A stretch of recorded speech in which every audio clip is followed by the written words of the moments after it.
Welcome back to the range. Here talking about the NBA playoffs. Started off Chris.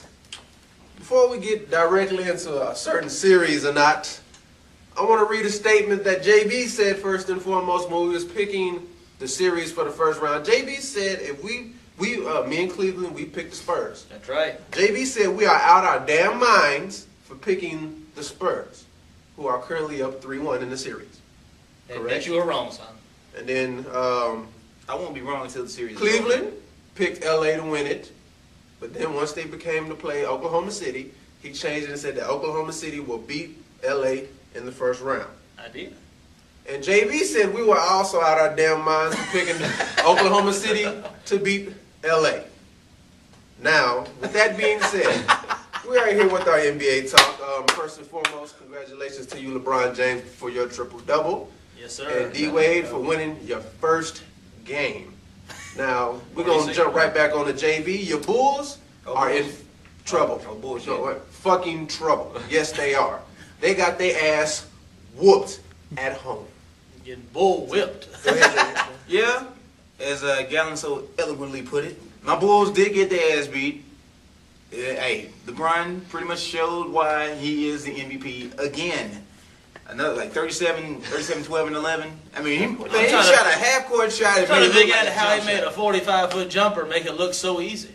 And then he just stared down either Derrick Rose's fans.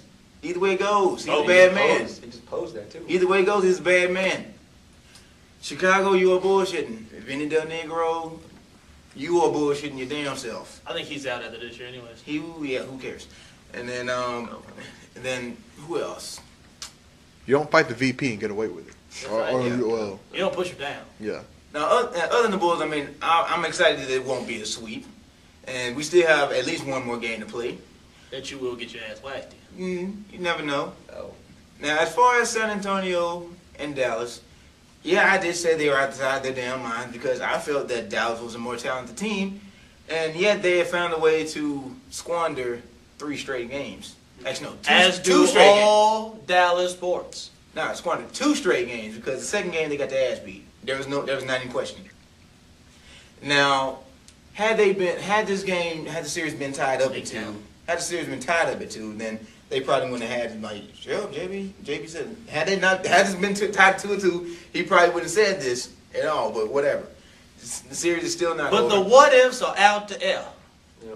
I mean, JB did have it going 7 games. He did have it going 7 games. So I give him that much credit. It still has the possibility. And on to Cleveland. Cleveland said that Milwaukee will get swept by Atlanta. I did. And they did. They got destroyed. Milwaukee did get your game. Yeah. Damn sure won't lose. Damn sure will lose the series. Yeah. You got your game. And as far as all of us, I'm pretty sure Wes can agree with us. The only sweep that we all really did call was Orlando. Yeah. And that should happen. That's It should happen. If it doesn't happen, then I will call myself a damn fool. One of the things I wanted to particularly look at is with my series, Spurs Mavs right now. You want to take it back to last year, all right? You take a look at the Spurs Mavs. It was last year in the first round. Spurs was a 3 seed, Mavs was a 6 seed. Mavs won that series in 5 games. Now it's kind of like the tables have been turned.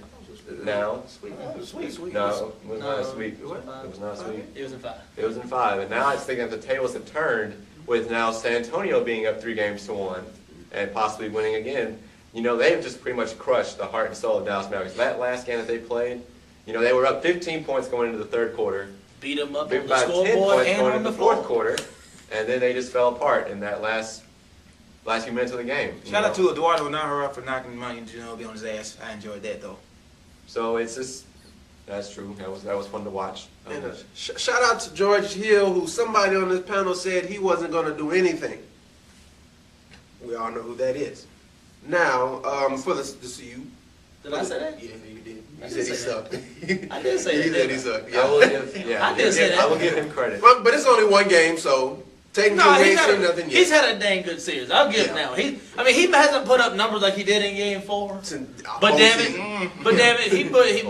He has kept an average. He has kept his season average. The first 2 games, he was invisible. I mean, we didn't even know who the guy was the first 2 games. Like, last 2 games, he pretty much stepped it up. But as Cleveland was saying, No, I'm done. And then as far as the two series. the 2 series that we were trying to figure out who was going to play each other, you got Utah and Denver, with Utah winning that series up 3-1. 3-1.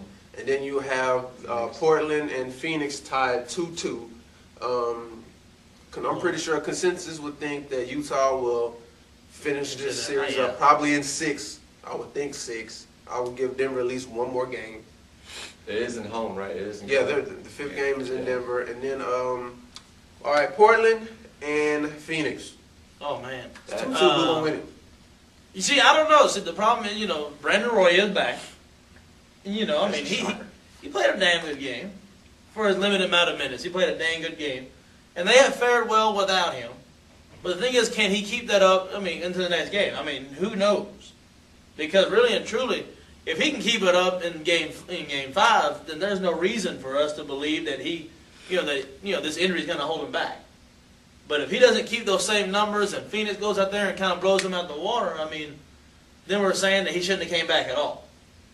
But he is an emotional lift, for him to be on that floor. That whole team just kind of picked up their energy, which is kind of what you like when your star's on the floor.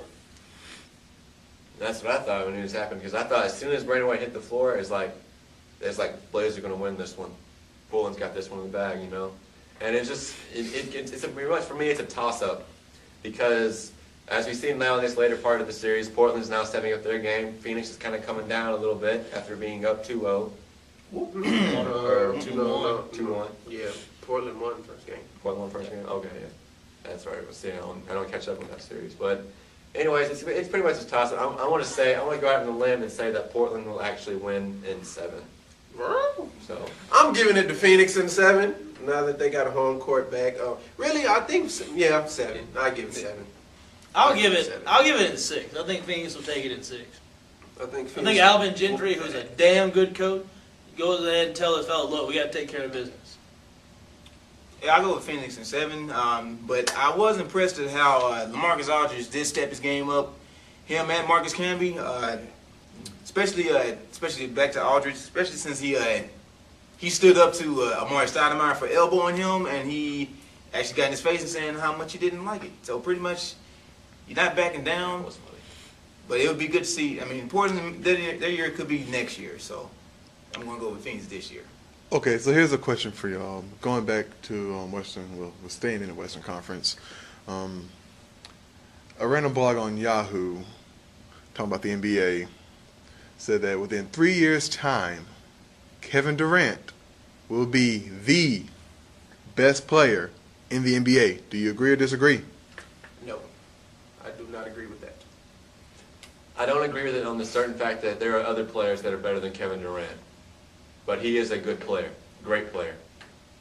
He will be a distant second, only behind LeBron James. I have to agree with it. As Kevin Durant has stepped up to who everybody said was the best player in Kobe Bryant. He hasn't had.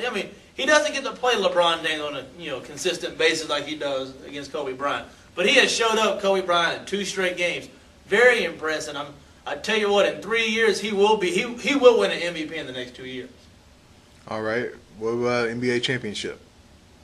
No. For the Oklahoma City Thunder. Unless Oklahoma City pulls If they get a up center, some if big, they get a center, if they get a legitimate center. if they get a lot of different pieces. They would have to be able to run up and down the floor every game, and I don't see that happening. I don't know. Kevin Durant, he's a great player, but right now, as early as it is in his career, he reminds me of Danny Granger when he first got to Indianapolis, or Indiana Pacers. He was lighting it up, dropping numbers and scoring like it wasn't no other thing then. Just slowly just came into the distance. So, as of right now, you never know what could happen with him. I want to see him succeed, but as far as the best, LeBron has that sold up probably for the next 5 to 6 But let's years. not forget, this is the youngest scoring champion in NBA history. That's only because LeBron sat out. Dang. Then that's his fault. All right. By default. Kevin Durant missed some games this year, too. Shout out. Thumbs down. Coming up on the range. Yeah, but LeBron, he Lakers started to fans. sit out.